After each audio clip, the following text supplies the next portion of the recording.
Hi friends, welcome to Hanucreations. இன்னைக்கு நம்ம வந்து நன்னாரி சிரப்பையும் வாட்டர்மெலனையும் யூஸ் பண்ணி ஒரு ஜூஸ் மாதிரி சர்பத் மாதிரி செய்ய போகிறோம். கொஞ்சம் டிஃப்ரெண்ட்டாக இருக்கும். அதுவும் இல்லாமல் இந்த சம்மர் டைமில் குடிக்கிறதுக்கும் ரொம்ப நல்லாயிருக்கும். இப்போ வந்து நன்னாரி சிரப் எடுத்திருக்கேன். அதை வந்து கொஞ்சமாக 4 டம்ளர்லையும் ஊற்றிக்கலாம்.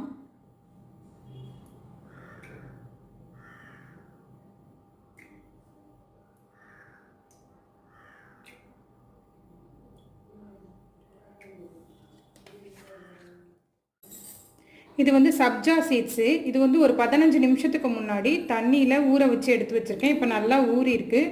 இப்போ இது ஒரு ஸ்பூன் எல்லாத்துலேயும் போட்டுடலாம்.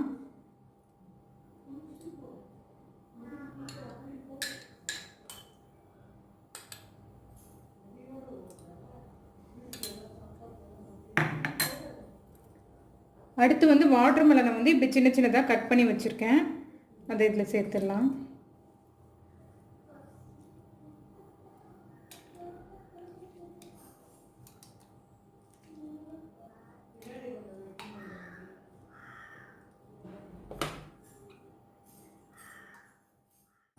ஒரு லெமன் எடுத்து புளிஞ்சு ஜூஸ் மாதிரி எடுத்து வச்சுருக்கேன். இப்போ அதையும் இதோடு சேர்த்துடலாம்.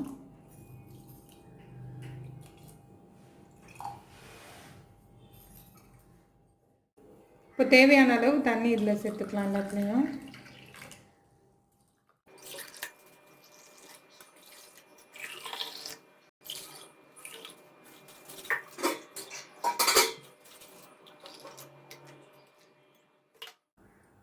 இப்போ இது எல்லாத்தையும் நல்லா மிக்ஸ் பண்ணிடலாம். அவ்வளோதான், சூப்பரான ரொம்ப சிம்பிளான வாட்டர்மெலன் நன்னாரி சர்பத் வந்து ரெடி ஆகிடுச்சு. இந்த வீடியோ உங்களுக்கு பிடிச்சிருந்துச்சுன்னா ஹனு கிரியேஷன்ஸ்க்கு சப்ஸ்கிரைப் பண்ணுங்கள்.